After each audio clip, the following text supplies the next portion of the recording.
Hello friends, स्वागत है आपका आज मेरा क्लासेस में। स्टूडेंट्स, आज हम पढ़ेंगे डाटाबेस क्या होता है, एसक्यूएल में डाटाबेस को कैसे क्रिएट किया जाता है, डाटाबेस में टेबल कैसे क्रिएट की जाती है, वो टेबल में रिकॉर्ड्स कैसे इंसर्ट किए जाते हैं। तो देखते हैं स्टूडेंट्स, डाटाबेस क्या होता है। स्टूडेंट्स, डाटाबेस इन अंतर संबंधित डाटा का समूह क्या कहलाता है? Database. Group of interrelated data is known as database. Database अंतर संबंधित डाटा का समूह।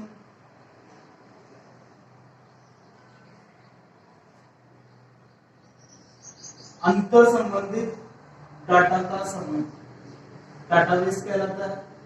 Group of interrelated data is known as database. Group of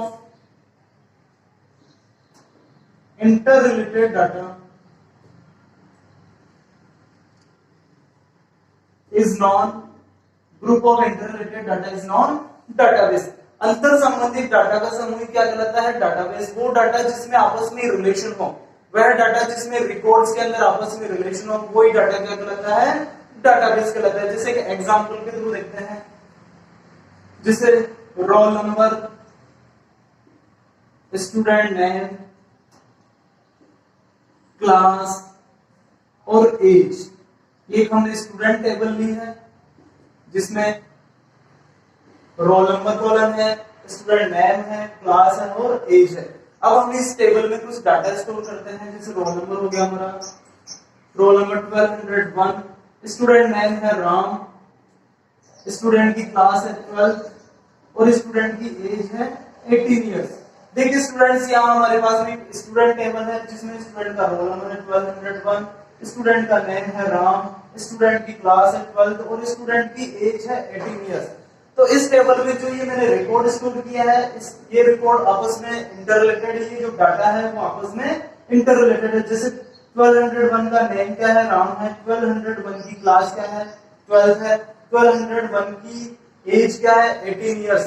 तो इस तरीके से जो डाटा इंटर रिलेटेड होता है उसे हम डाटाबेस कहते हैं। तो group of interrelated data is known as database. Database is meaningful. Database क्या होता है?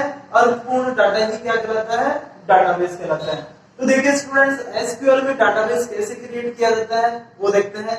स्टूडेंट्स, एसक्यूएल में डाटाबेस क्रिएट कमांड का यूज करके क्रिएट किया जाता है। तो देखते हैं इसका syntax.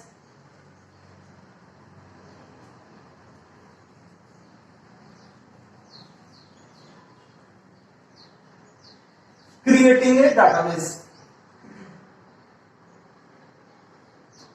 Creating a database, database को क्रिएट करना। स्टूडेंट्स, एसक्यूएल में डाटाबेस क्रिएट करने के लिए क्रिएट कमांड का यूज करते हैं और कैसे करते हैं वो लिखते हैं। Create database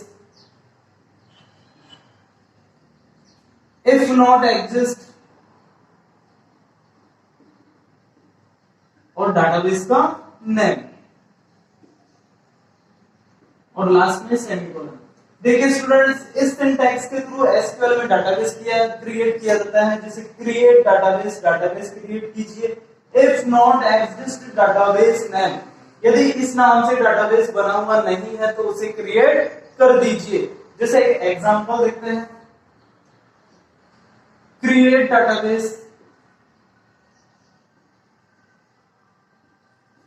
if not exist और स्कूल। देखिए students, create database, database create कीजिए। इफ नॉट एग्जिस्ट स्कूल, यदि स्कूल नाम से डाटाबेस पहले से बना हुआ नहीं है तो बना दीजिए। यदि ऑलरेडी बना हुआ है तो फिर नहीं बनेगा। देखिए स्टूडेंट्स, इफ नॉट एग्जिस्ट जो है ये ऑप्शनल होता है। यदि आपका डाटाबेस ऑलरेडी नहीं बना हुआ है तो ही बनेगा, और यदि ऑलरेडी डाटाबेस बना हुआ है तो फिर डाटाबेस नहीं बनेगा। यदि आप चाहो तो इस ऑप्शन का यूज कर सकते हो और चाहो तो आप इस ऑप्शन को छोड़ भी सकते हैं। ठीक है, तो देखो इसको हम इस तरह से क्रिएट कर सकते हैं। क्रिएट डाटाबेस और स्कूल। देखो हमने इसके अंदर इफ नॉट एग्जिस्ट का यूज नहीं किया है। यदि स्कूल नाम से डाटाबेस क्रिएट नहीं किया हुआ है तो क्रिएट हो जाएगा। और यदि ऑलरेडी क्रिएट किया हुआ है उनसे यदि हम दोबारा से क्रिएट करेंगे तो इस मेथड में क्या उत्पन्न हो जाएगी, एरर उत्पन्न हो जाएगी। और इस वाले मेथड के अंदर यदि डाटाबेस क्रिएट किया हुआ नहीं है तो भी क्रिएट होगा, और यदि ऑलरेडी क्रिएट किया हुआ है तो क्रिएट नहीं होगा। लेकिन इस ऑप्शन में कभी भी एरर उत्पन्न नहीं होगी। तो इस तरीके से क्रिएट कमांड का यूज करके हम डाटाबेस क्रिएट करते हैं। Create database if not exist school और क्रिएट डाटाबेस स्कूल, दोनों में से कोई सा भी मेथड हम यूज करके डाटाबेस क्रिएट कर सकते हैं। अब देखते हैं स्टूडेंट्स, डाटाबेस क्रिएट करने के बाद उसे ओपन कैसे करते हैं, उसमें टेबल्स कैसे क्रिएट की जाती है, तो देखते हैं आगे।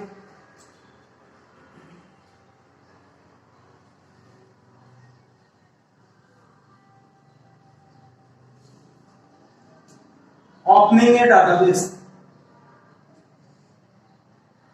डाटाबेस को ओपन करना। स्टूडेंट्स, डाटाबेस क्रिएट करने के बाद में उसे ओपन कैसे करेंगे? डाटाबेस को ओपन करने के लिए यूज डाटाबेस कमांड का उपयोग किया जाता है। जैसे हमें स्कूल डाटाबेस ओपन करना है तो यूज स्कूल, इस तरीके से डाटाबेस को हम ओपन करते हैं। ऐसा लिखने के बाद एक मैसेज प्रिंट होता है, डाटाबेस चेंज। डाटाबेस ओपन करने के बाद हम अब उसके अंदर टेबल क्रिएट करेंगे, और टेबल कैसे क्रिएट की जाती है वो देखते हैं। डाटाबेस में टेबल क्रिएट करने के लिए भी क्रिएट कमांड का ही उपयोग किया जाता है। तो देखते हैं डाटाबेस में टेबल कैसे क्रिएट की जाती है। Creating a table in database, database में टेबल क्रिएट करना। इसका सिंटैक्स देखते हैं। क्रिएट टेबल, टेबल नेम, इसके बाद में bracket, column first, data type as it is, column second, column second, इसका डाटा टाइप। एक टेबल में मल्टीपल कॉलम्स हो सकते हैं तो लिखेंगे हम कॉलम एन और उसका डाटा टाइप, और ब्रैकेट क्लोज करेंगे और सेमीकोलन लगा देंगे। तो स्टूडेंट्स, इस तरीके से इस मेथड का यूज करके हम क्रिएट कमांड का यूज करके डाटाबेस में टेबल क्रिएट कर सकते हैं। हम देखते हैं कैसे क्रिएट करते हैं। क्रिएट टेबल, फिर यहां लिखेंगे टेबल का नाम, क्रिएट टेबल, और जिस नाम से हमें टेबल क्रिएट करनी है उस टेबल का नाम यहाँ पर हम लिख देंगे। इसके बाद में ब्रैकेट ओपन करेंगे, कॉलम फर्स्ट और उसका डाटा टाइप लिखेंगे, फिर कॉलम सेकंड और उसका डाटा टाइप लिखेंगे। और टेबल के अंदर मल्टीपल कॉलम्स हो सकते हैं, हम उनका उपयोग करके टेबल क्रिएट कर सकते हैं, जैसे कॉलम एन और उसका डाटा टाइप, और लास्ट में सेमीकोलन का उपयोग करते हैं। इस तरीके से डाटाबेस में कोई भी टेबल क्रिएट की जा सकती है। जैसे स्कूल डाटाबेस में हम स्टूडेंट टेबल क्रिएट करके लिखते हैं।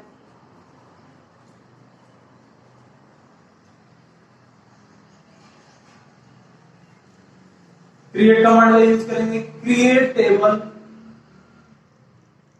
और टेबल का नाम है स्टूडेंट,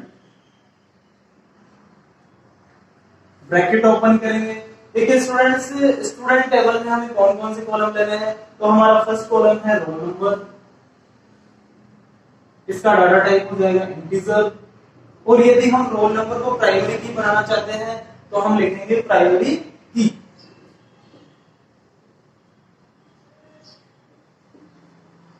अब ये जो स्टूडेंट टेबल के अंदर रोल नंबर कॉलम है ये प्राइमरी की बन गया है। प्राइमरी की क्या होता है, जिस कॉलम को भी हम प्राइमरी की बनाते हैं उसकी वैल्यू यूनिक होती है और नॉट नल होती है, यानी कि उसके जैसी कोई भी वैल्यू दूसरी नहीं हो सकती। उस कॉलम की प्रत्येक वैल्यू यूनिक होती है और उसे हम नल भी नहीं छोड़ सकते।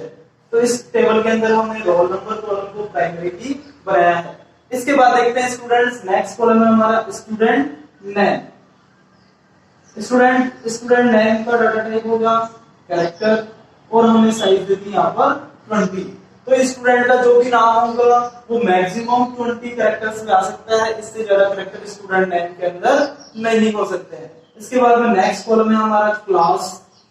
क्लास का डाटा टाइप भी है कैरेक्टर, और साइज दे देते हैं 5 एज इट इज।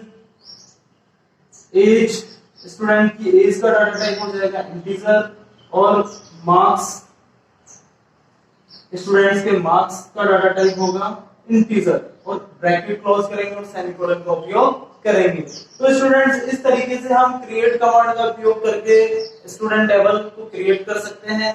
देखिए create table student, student table create कीजिए। हमारा फर्स्ट कॉलम है रोल नंबर, इसका डाटा टाइप है इंटीजर, और रोल नंबर कॉलम को हम प्राइमरी की बनाना चाहते हैं, इसलिए हमने लिखा है यहाँ पर प्राइमरी की।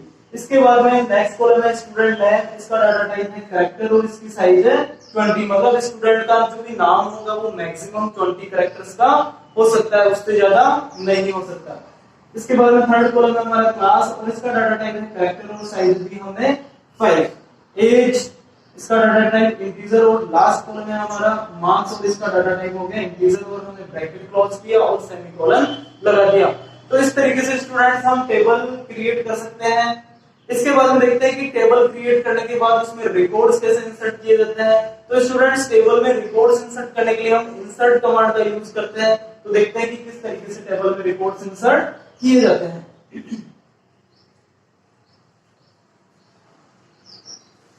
टेबल में रिकॉर्ड्स करने, इंसर्ट करने का सिंटैक्स देखते हैं। इंसर्टिंग रिकॉर्ड्स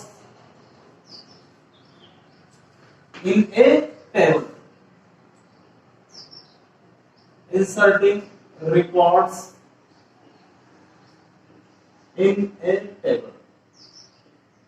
टेबल में रिकॉर्ड्स किस तरीके से इंसर्ट किए जाते हैं, तो देखते हैं syntax. Insert into table name, फिर ब्रैकेट ओपन करेंगे, कॉलम फर्स्ट, वैल्यूज, तो लिखेंगे वैल्यूज, फिर value first, comma value second, as it is value N. इस तरीके से हम टेबल के अंदर रिकॉर्ड्स इंसर्ट कर सकते हैं। जिस सीक्वेंस में हमने टेबल में कॉलम्स इंसर्ट किए थे, कॉलम्स बनाए थे, उसी सीक्वेंस में इन कॉलम्स में हमें वैल्यू इंसर्ट करनी है। ठीक है, तो एक एग्जांपल के थ्रू देखते हैं। जैसे हमें स्टूडेंट टेबल के अंदर कुछ रिकॉर्ड्स इंसर्ट करने हैं, तो इंसर्ट इनटू स्टूडेंट, फिर लिखेंगे वैल्यूज।